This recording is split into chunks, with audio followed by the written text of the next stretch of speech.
Tonight, a story that could cost him his job. A federal agent tells CBS News he was ordered to let guns from the U.S. make their way to Mexican drug cartels.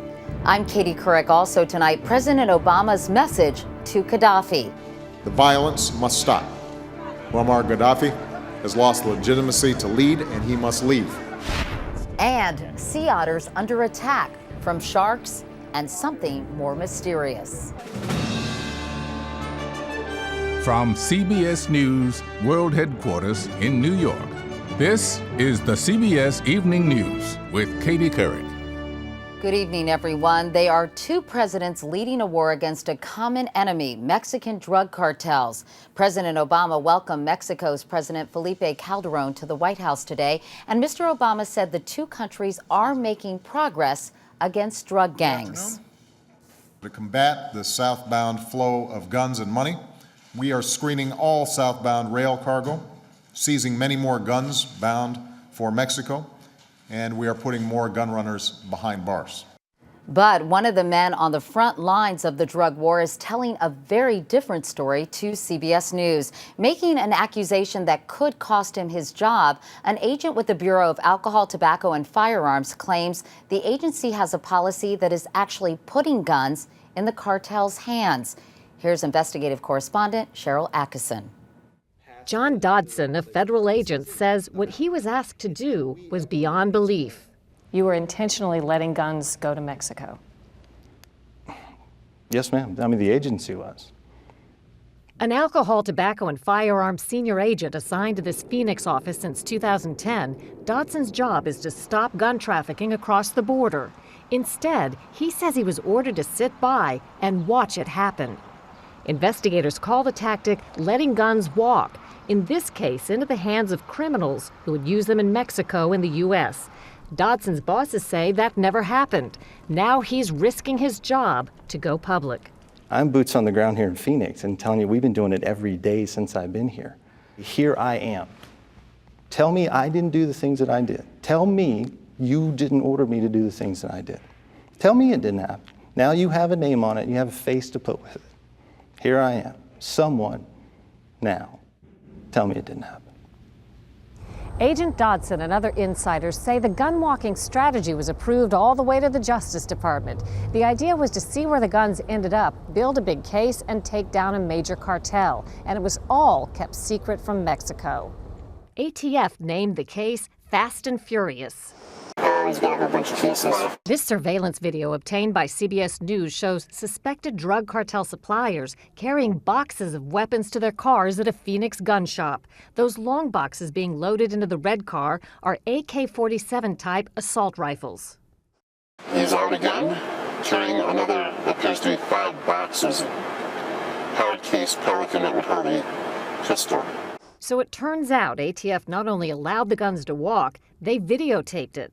Documents show the inevitable result. The guns ATF let go began showing up at crime scenes in Mexico. And as ATF stood by, watching thousands of weapons hit the street, the Fast and Furious Group supervisor noted the escalating Mexican violence. 958 killed in March 2010, the most violent month since 2005. The same email notes, our subjects purchased 359 firearms during March alone, including numerous Barrett 50 caliber rifles. Did you feel that ATF was partly perhaps to blame for the escalating violence in Mexico and on the border? Yes, ma'am. I even asked them if they could see the correlation between the two. The more that our guys buy, the more violence that we're having down there. Senior agents, including Dodson, told us they confronted their supervisors over and over. And what was the answer? What did they say? If you're going to make an omelet, you got to scramble some eggs. There was so much opposition to the gun walking that an ATF supervisor issued this email noting a schism among the agents. Whether you care or not, people of rank and authority at headquarters are paying close attention to this case. We are doing what they envisioned. If you don't think this is fun, you're in the wrong line of work. Maybe the Maricopa County Jail is hiring detention officers, and you can get $30,000 to serve lunch to inmates. We just knew it wasn't going to end well. There's no way it could.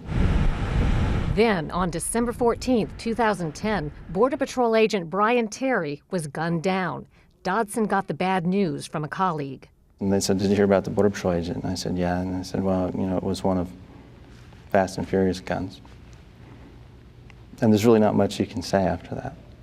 2 assault rifles ATF had let walk nearly a year before, similar to these, were found at Terry's murder. I felt guilty. I mean, it's crushing. I don't know how to explain it. I mean, Dodson and a dozen other ATF sources have all told the same story to Senator Grassley, who's investigating. You've tried to get some answers from ATF. What's been the response? The response has been practically zilch, from the standpoint that documents we want, we have not gotten them, and I think it's a case of stonewalling. Dodson says he hopes that speaking out helps the family of Border Patrol agent Brian Terry. They haven't been told much of anything about his murder or where the bullet came from. first of all, I would tell them that I'm sorry. Second of all, I would tell them that I've done everything that I can for them to get the truth. After this, I don't know what else I can do, but I hope they get it. Dodson says they never did take down a drug cartel. However, he says thousands of Fast and Furious weapons are still out there and will be claiming victims on both sides of the border for years to come. Cheryl Atkinson, CBS News, Washington. Late today, the ATF said it will convene a panel to look into its national firearms trafficking strategy, but refused to comment specifically on Cheryl's report. For more of the ATF agent story, you can go to our website at cbsnews.com. Also today, President Obama had a message and a warning for Libya's Muammar Gaddafi. The violence must stop. Muammar Gaddafi has lost legitimacy to lead, and he must leave. Those who perpetrate violence against the Libyan people will be held accountable. The president did not rule out military action, but his immediate concern is a humanitarian crisis. Tens of thousands of foreign workers have fled Libya and are stranded in Tunisia. Mr. Obama has authorized airlifts to transport refugees back to their home countries. Meanwhile, Gaddafi's crackdown on anti-government protesters is being investigated by the International Criminal Court in the Netherlands. The top prosecutor said today the dictator's inner circle, including some of his sons, could be charged with crimes against humanity. Gaddafi's warplanes dropped bombs for a second day on a key oil town held by opposition forces. Mandy Clark is there. The town of El Brega has seen some of the fiercest fighting in Libya's uprising.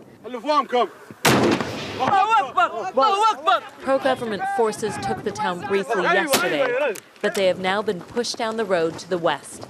But this morning, the government warplanes were back in the sky, bombing the area around the strategically vital oil shipping terminal once again. In Tripoli, Saif Gaddafi, son of Libya's dictator, confirmed El Brega had been bombed, but offered a strange rationale. The attack was intended just to scare off the rebels, not to kill them. And he gave a chilling assessment of just how vital this place is. Nobody will allow the militia to control Brega. Excuse me. It's like you're allowing someone to control Rotterdam Harbor in Holland. 17 were killed. We went to the scene of the bombing with militia commander Abdul Rahman. 3 huge craters, a short distance from the rebel checkpoint at the entrance of the oil terminal. This refinery is more important than any other place in Libya. This is duty. He agreed with Gaddafi's assessment. This terminal can pump 55,000 barrels of oil to supertankers each day. That's why he believes the dictator will strike here again. The terminal itself was calm today. Yesterday, this position was overrun by pro-Gaddafi forces. Today, it's back in rebel hands, and they say they're here to stay. Abdul Rahman just signed up for the fight yesterday and got all of 15 minutes training with his new gun. But he's clear about what he wants. We need a democratic and liberal Libya. To get there, he and his men know they may have to head down the road to Tripoli. Tomorrow is Friday, and there's a big protest expected in Benghazi, which is the biggest city in the east held by the rebels. The next question is how many people will hit the streets of Tripoli, where there's a call to protest, and how will Gaddafi react? Meanwhile, Mandy, you've been on the front lines. Has this become a civil war between East and West Libya? And is there any chance the country will be partitioned? Well, there's speculation that's exactly what Gaddafi is preparing for and why he needs to take control of the oil terminal in this town. Because it's not enough to have control of the oil fields. He needs a way of getting it out. Katie? Mandy Clark reporting from Brega, Libya tonight. Thank you, Mandy.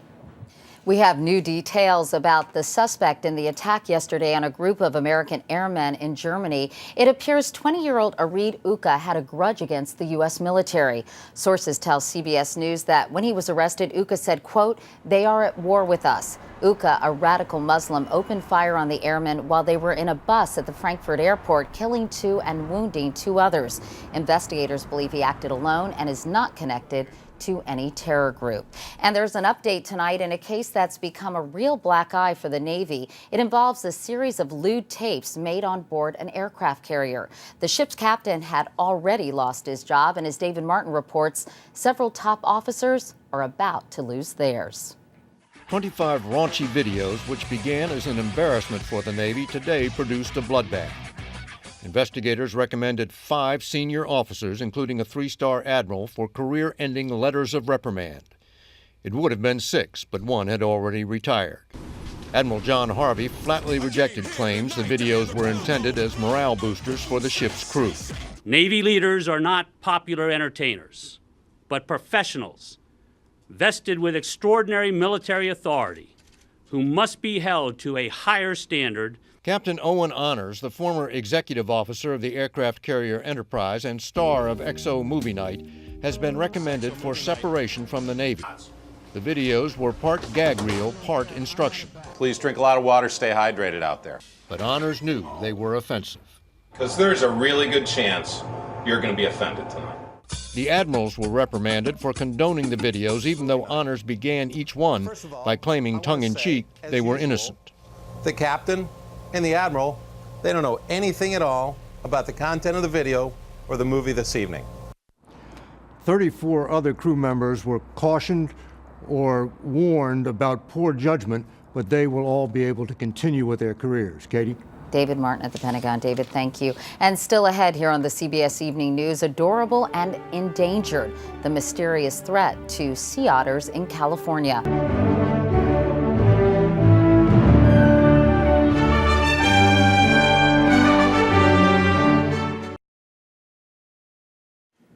"2011 has only just begun, but Campaign 2012 is already starting. A number of Republicans are considering a challenge to President Obama, including Newt Gingrich, the former Speaker of the House. He's not ready to throw his hat in the ring, but today Jeff Greenfield reports he did stick his toe in the water.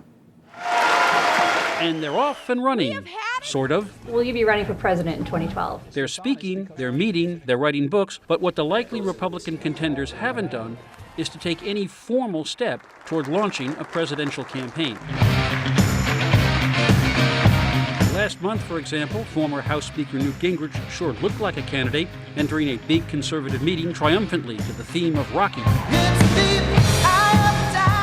But today, back home in Georgia, he announced a website to help him decide if he should run. We are establishing a website. We will look at this very seriously, and we will very methodically lay out the framework. And Gingrich is hardly alone. In fact, not one serious candidate has launched an exploratory campaign committee, much less announced for president. Well, I think it's important to get back to your question. 4 years ago, by contrast, all 3 of the major Democrats had thrown their hats into the ring, and the major Republicans had all launched their committees. Last time you had a lot of people in for an extended period of time, and that didn't really accrue any particular advantage.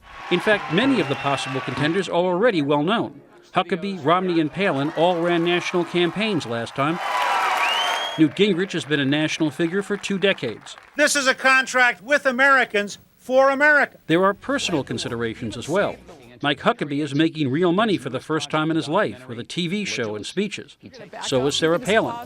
Indiana Governor Mitch Daniels is concerned about the impact on his family. And despite huge Republican gains last fall and a Democratic incumbent with mediocre job approval ratings, President Obama is seen as a formidable political figure who will be difficult to defeat. Thank you. President Obama, at worst, is even, or in many cases, is leading by as many as 10 points. Now, one tempting factor is that for the first time in decades, there's no clear GOP frontrunner, and nobody can predict who the favorite will be. And when it comes to political predictions, nobody's usually right. Katie? All right, Jeff, should be interesting. Thanks very much. And coming up next on the CBS Evening News, what's killing the California sea otter? We end tonight with a fight for survival. California sea otters were already on the endangered species list, and now they're dying off in growing numbers. The problem, John Blackstone reports, is no one's exactly sure why. The California sea otters that so capture people's hearts I see one sea otter are losing ground in their struggle to survive. Many are mysteriously falling victim to a ruthless killer, the great white shark.